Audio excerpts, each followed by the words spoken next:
देखो देखो कौन आया, शेर आया, शेर आया।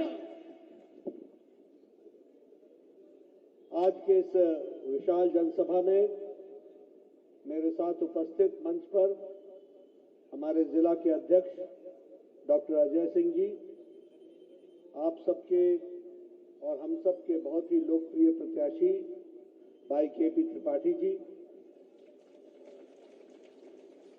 माननीय श्री शशांक श्रीवास्तव जी, श्री राजेश पांडे जी हमारे मंत्री, प्रदेश मंत्री, हमारे वीरेंद्र गुप्ता जी, श्री एसएन सिंह जी, राम सिंह जी, श्रीमती नीता कौल जी, सम्मानित मंच और हमारे इतनी बड़ी संख्या में इतनी देर तक बैठे हुए देवियों और सज्जनों, मीडिया के मेरे साथी, प्रिंट मीडिया और इलेक्ट्रॉनिक मीडिया के मेरे साथी, मेरा सौभाग्य है कि आज आप सबके दर्शन हुए हैं, लेकिन मुझे एक बात की माफी भी मांगनी है कि 5 घंटे में लेट हूं और फिर भी मैं ये जमी हुई जनसभा में खड़ा हूं। ये बताता है कि आपने केपी त्रिपाठी जी को आशीर्वाद देने का मन बना लिया।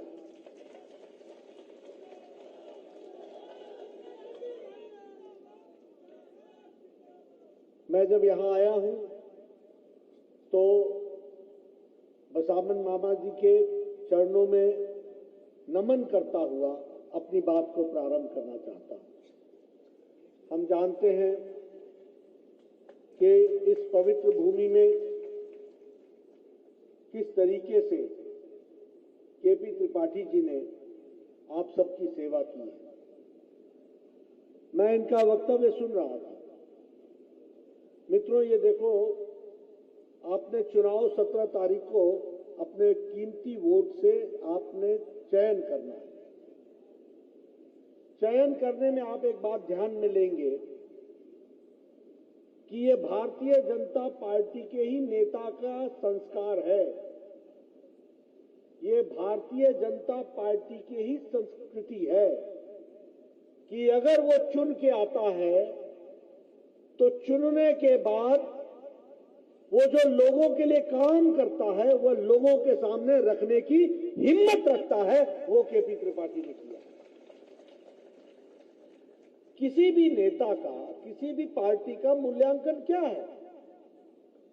मूल्यांकन ये है कि जो कहा वो किया और जो नहीं भी कहा वो भी करके दिया, ये उसका मूल्यांकन है। और मुझे लगता है कि केपी त्रिपाठी जी इस मामले में उन्होंने 100 में 100 नंबर, 100 से ज्यादा नंबर लिए हैं, ये भी हमको ध्यान। देखिए, चुनाव आपको जो करना है वो सिर्फ केपी त्रिपाठी जी का नहीं करना है। इस चुनाव के माध्यम से आपने मध्य प्रदेश का हित, रीवा का हित और सिमरिया का हित, इसको भी आपने साधना है, इसको भी आपने पूरा करना है। और मुझे लगता है कि वह आप त्रिपाठी जी के माध्यम से कमल खिलाकर कर सकते हैं। उसमें आपका लाभ है, उसमें आपके हित की रक्षा है।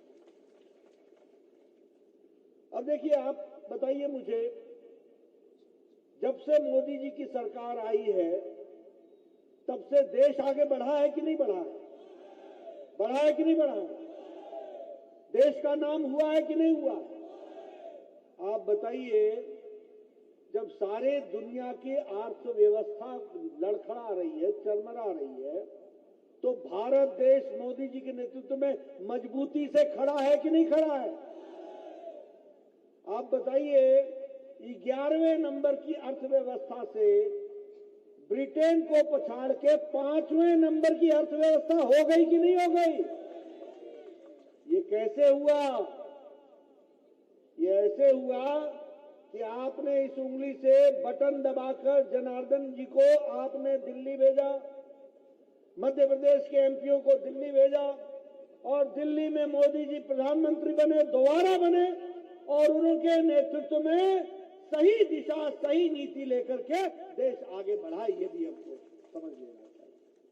और अब आप केपी त्रिपाठी जी को जिताएंगे, बाद में आप लोकसभा में फिर से बीजेपी को जिताएंगे, मोदी जी को प्रधानमंत्री बनाएंगे और 2028 में भारत तीसरे नंबर की अर्थव्यवस्था बन जाएगी, ये भी हमको समझना।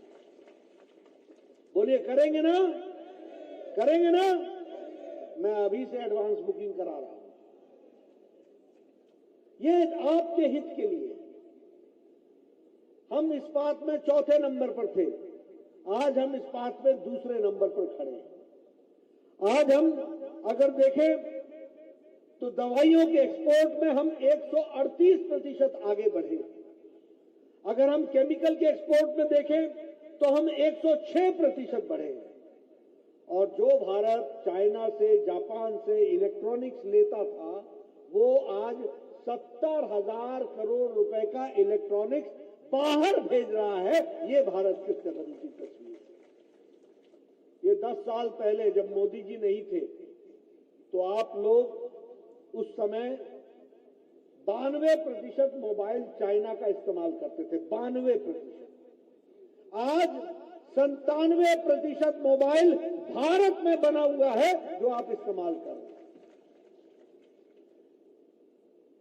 तो इसलिए मोदी जी के नेतृत्व में देश कैसे आगे बढ़ा, ये आपके ध्यान में है।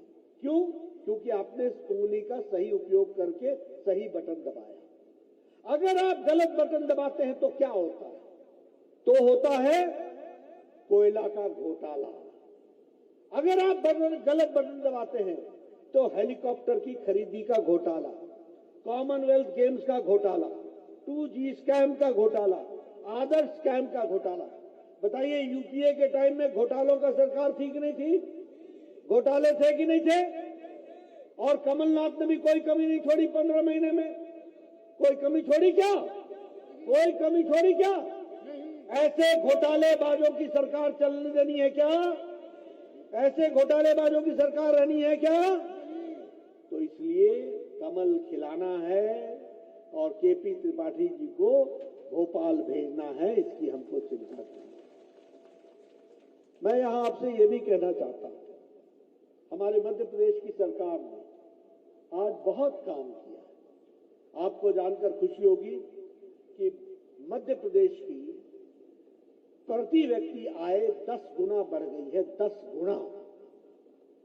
मध्य प्रदेश में बजट 13 गुना बढ़ा है, 13 गुना। उसी तरीके से हेल्थ का बजट जो है वो 26 गुना बढ़ा है और आदिवासी भाइयों के लिए 57 गुना बजट बढ़ा दिया गया है। धान की खेती में मध्य प्रदेश 4 गुना हमारा प्रोडक्शन बढ़ा है, 4 गुना। और गेहूं की खेती में मध्य प्रदेश का 2.5 गुना हमारा उसमें बढ़ा है। ये भी हमको ध्यान में रहना चाहिए, प्रोडक्शन हमारा बढ़ा है। और प्रधानमंत्री ग्रामीण सड़क योजना 83,931 किलोमीटर की सड़क बनी है, 83,931 किलोमीटर। ये मैं आपको रिपोर्ट कार्ड रख रहा हूं, आपके पास 5 साल बाद बताने के लिए आया हूं कि क्या क्या विकास हुआ है। 34 नए रेलवे स्टेशन बन रहे हैं भोपाल के अंदर, 34 मध्य प्रदेश के अंदर। वंदे भारत ट्रेन अगर 23 ट्रेनें चली हैं तो 3 ट्रेन यहां चली है।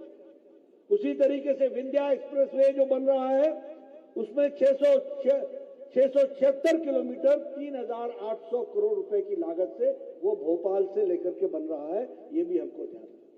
नर्मदा प्रगति पथ, नर्मदा के बगल में जो पथ बन रहा है वह 900 किलोमीटर की सड़क बनेगी और 31,000 करोड़ रुपए खर्च होंगे। ये भी हमको याद रखना है। उसी तरीके से अटल प्रगति पथ, यानी हर तरीके से विकास के नए आयाम लिखे जा रहे हैं, विकास के नए काम हो रहे हैं। और अगर मैं बात करूं गांव, गरीब, वंचित, पीड़ित, शोषित, दलित, युवा, महिला, किसान, इनकी चिंता अगर की है तो ऊपर मोदी जी के नेतृत्व में और धरती पर नीचे उसको उतारने का काम हमारी मध्य प्रदेश की शिवराज सरकार ने किया है। उसको नीचे उतारा। अगर प्रधानमंत्री गरीब कल्याण अन्न योजना में 80 करोड़ लोगों को 5 किलो गेहूं या 5 किलो चावल या 1 किलो दाल दिया जा रहा है कि नहीं दिया जा रहा है? और आपके मध्य प्रदेश में 5 करोड़ 10 लाख लोगों को गरीब कल्याण अन्न योजना में अन्न दिया जा रहा है। उसी तरीके से आपको जानकर खुशी होगी कि आज हम नहीं कह रहे हैं, अंतर्राष्ट्रीय संगठन इंटरनेशनल मॉनिटरी फंड बोलता है कि भारत में 13.5 करोड़ लोग गरीबी की रेखा से ऊपर आ गए हैं, वो ऊपर उठ गए हैं। ये बात भी हमको ध्यान में रखनी है। और भारत में अति गरीबी 1% से कम हो गई है, ये इंटरनेशनल मॉनिटरी फंड बोलता है।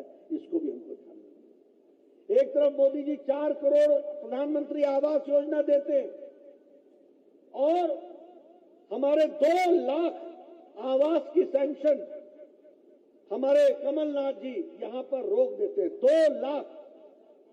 2,60,000 केपी त्रिपाठी जी बता रहे हैं कि प्रधानमंत्री मोदी जी ने प्रधानमंत्री आवास योजना में 2,60,000 घरों के लिए पैसे भेजे, सैंक्शन किया। और ये निकम्मी सरकार कमलनाथ की 15 महीने में एक भी मकान नहीं बना सकी, पैसा वापस चला गया। ये निकम्मापन दिखाया। ऐसे लोगों को कभी आने देना है क्या?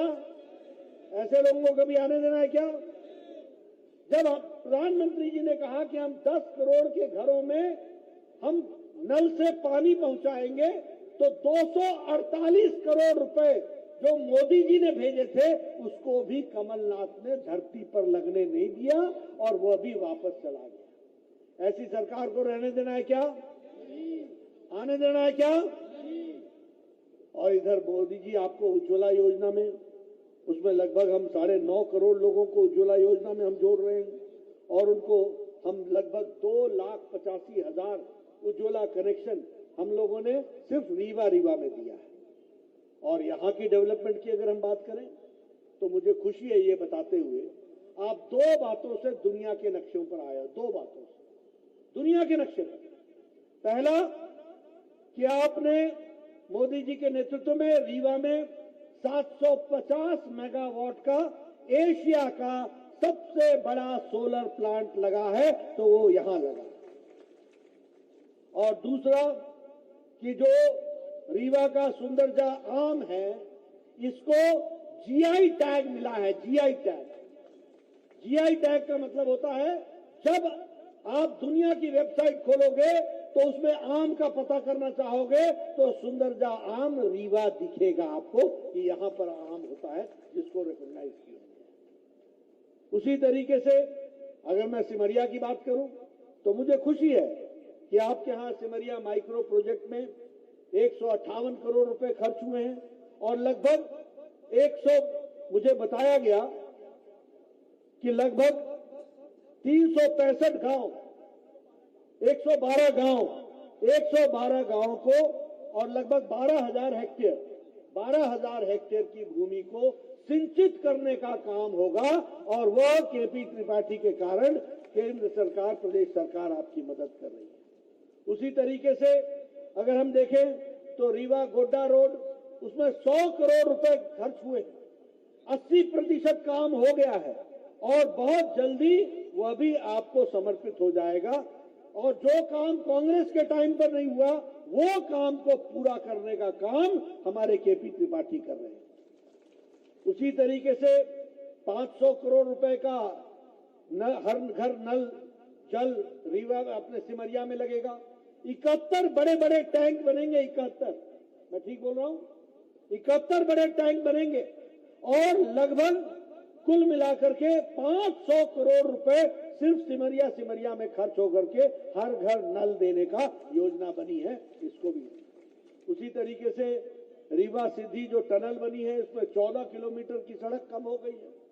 आपका लगभग 40 मिनट बचेगा और विकास की एक नई कहानी लिखी जाएगी। उसी तरीके से जो हमारे ट्रांसफॉर्मर्स हैं, उसके लिए 1150 ट्रांसफॉर्मर्स 550 करोड़ रुपए की लागत से उस पर भी काम हो रहा है। आप बताइए, ऐसे सदस्य को आपने फिर से विधानसभा में भेजना है कि नहीं भेजना है? भेजना है कि नहीं भेजना है? मित्रों, ये हर दृष्टि से विकास के कार्यों को आगे बढ़ाने का काम किया है, ये मैं जरूर आपके सामने बोलना चाहूंगा। एक बात और बोलना चाहूंगा कि एक तरफ हम लोगों के विकास के लिए पाई पाई जुटाकर आपके विकास के लिए लगते हैं और एक तरफ कांग्रेस पार्टी के नेता भ्रष्टाचार करते हैं। मैं पूछना चाहूंगा, आप बताइए, कमलनाथ के टाइम पर वेयर हाउस खरीदी का घोटाला हुआ था कि नहीं हुआ था? हुआ था कि नहीं हुआ था?